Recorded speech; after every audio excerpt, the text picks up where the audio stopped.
Hey everybody, how's everyone doing today? It's Friday, yay! Today's topic I wanted to talk about a little bit is the top 3 most effective interview questions. I have supervised for about 13 years and recently retired, but I'm trying to get some of that out of my brain, so I wanted to share some things that a lot of people don't think about. They supervise people, and maybe their company has standard interview questions for you to ask. And hey Amber, how you doing? Good to see you. Guys, drop a comment if you're here, because I'd love to see you. Hey Donna, I'd love to know that you're on, and I'd like to know if this gives you any value. But I think these top 3 interview questions or kinds of interview questions are very, very helpful in getting the right staff for the kind of work that you do, the kind of work that you broadcasting in Walmart. Perfect place. I have no idea what kind of interview questions, if any, that Walmart asks, but if you want people to stay around, if you want them to be a good fit for what the job is, this is what we're talking about. What I have built over the years to have what I would call the top 3 most effective interview questions. So in that 13 years, I made the hiring and firing decisions, and I'm going to tell you something. I never fired a single person, and it wasn't because they didn't need to be. It's because either because I did the hard work up front during the interview process, and I firmly believe that, so they stuck around, they learned, and they may have moved on, but I can tell you that Amber's an example here. They promote on out, which is awesome. So that's what you want, and you want to get the right people for the job. So I like to say that in my career, I never fired anyone. Now, there may be people that were not ending up to be a right fit. We could go into whether or not they were truly honest on their interview, but for the most part, if that didn't happen, maybe 2 of the people out of those 13 years, they chose to leave on their own, and that's a big difference than me saying, hey, you're not going to be successful with us. It's just that maybe we need to do a little coaching about what we talk, and sometimes that might be reminding them how they answered an interview question in the past. But the first one, and most of these are about not asking yes or no questions. You don't want to ask a question that they can just answer yes, or they can just answer no, or they can just answer, I haven't done that. And you're done, there's silence, you move on to the next question. You really didn't find something out. Not everyone is interviewing for the same level of job that they already have. Or if they're brand new to the workforce and you have a student or just a recent grad. So you can adapt your questions to get what would you do if a situation came up. So one of the ones that I really like is if you are in some sort of position where they're going to be dealing with others. So it's accounting, accounts payable, receivable, grants, government. It could be a counter person. It could be a receptionist. There's all kinds of places that people work where they need to deal with someone else. So it could be they're dealing with people who are generally farmers. It could be that they're maintenance workers. It could be attorneys, the general public, parents, engineers, scientists. All of these people have they use a different vocabulary. I used to say language, but language literally means language, so be careful with that. But they have a different vocabulary, a different level of education that they have, and different ways that they see things as just plain common sense. So you want to find out the people that are working for you, if they can adapt to that and still get across what it is you need from that person or what they may need from you, and be able to make that connection. So, and do it in a friendly way and not get exasperated. So instead of just asking about customer service, what's your experience in customer service, what I would ask is, tell me about a time where you displayed exemplary customer service. That forces them to talk about something. They can't just say, oh yeah, I'm the best person ever. They have to explain a time.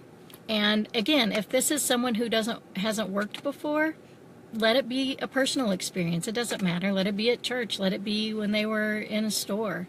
Customer service is bigger than just the job, but make them tell you about it. Tell me about a time where you displayed exemplary customer service. Very effective question.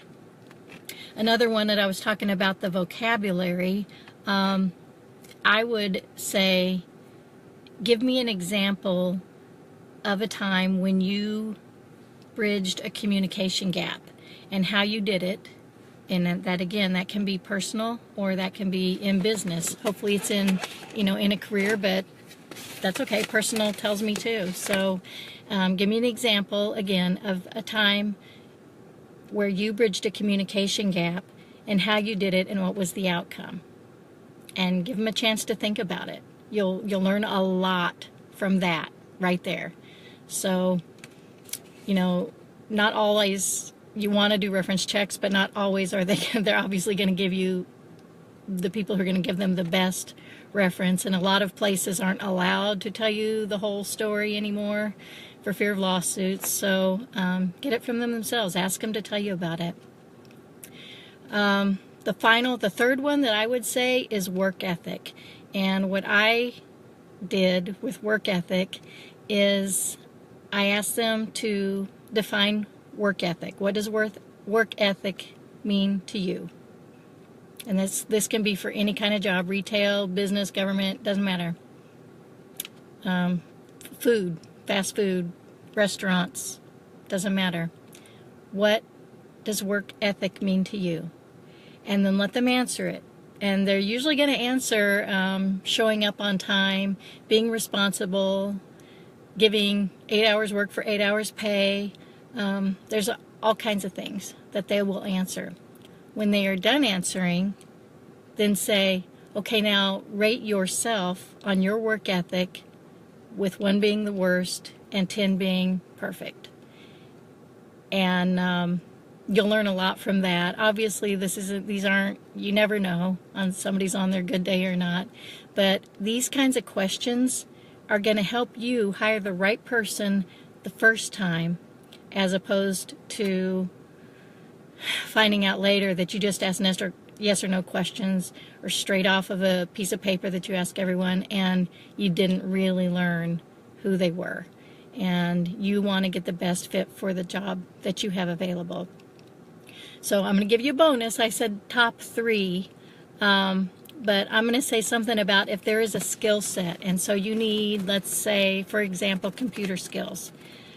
This could be anything, but let's say spreadsheets, Microsoft products, Excel, Word, Publisher, Access, databases. Ask them if they consider themselves, a beginner, a novice. I always did this as not really a scored question, but I wanted to know, and I let them know this, I wanted to know how much training it would take to get them up to speed. So, they consider them advanced, proficient, and then depending on what they say, go ahead and ask them the kinds of things, calculations, things that they know how to do. But then at the end of the interview, if you're asking that, give them a small skills test. I have whoever is setting up the interview, I do let them know how long to expect roughly the interview to last, but to let them know there will be a brief skills test at the end. So I tell them that up front. But when I ask a question, I don't just take their word for what they say they do in Excel. I'll give you an example. I had a gentleman once who just, I know Excel backwards and forwards and I'm the best and blah, blah, blah. And he sat down for this skills test that we were allowing 20 minutes for. It was very brief.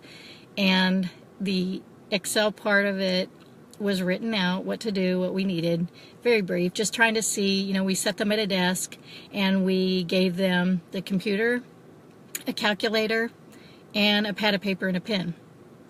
And we asked them a few questions to design a spreadsheet for. And it was kind of like a word problem. And so they knew what columns, what rows to have, and what to put in there, and totals and a percent. So it's just basic knowledge, maybe a little bit intermediate, but most basic knowledge. Nothing out there to trick them.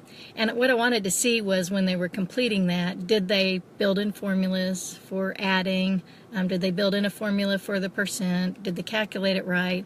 Did they use the pen and paper? Did they use a calculator? Just to get an assessment. But I wanted to see if it was real. So I asked the question in the interview where they were at.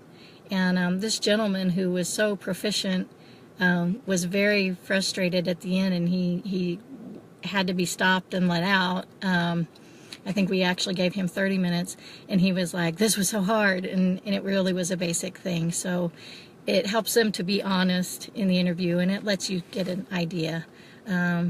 If it's correspondence that you do, give them a letter to write. See kind of how their skills are.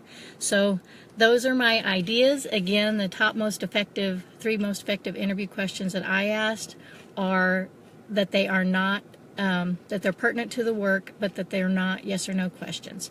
Make them be open-ended. Make them tell you an example or tell you how they would handle something. So, for instance, tell me a time where you displayed exemplary customer service. Give me an example of a time how you bridged a communication gap, whether in your career or personally. And then tell me what, by your definition, what is work ethic? What does work ethic mean to you? And then after they've answered it, then ask them to rate themselves on their work ethic, with 1 being the lowest and 10 being the highest.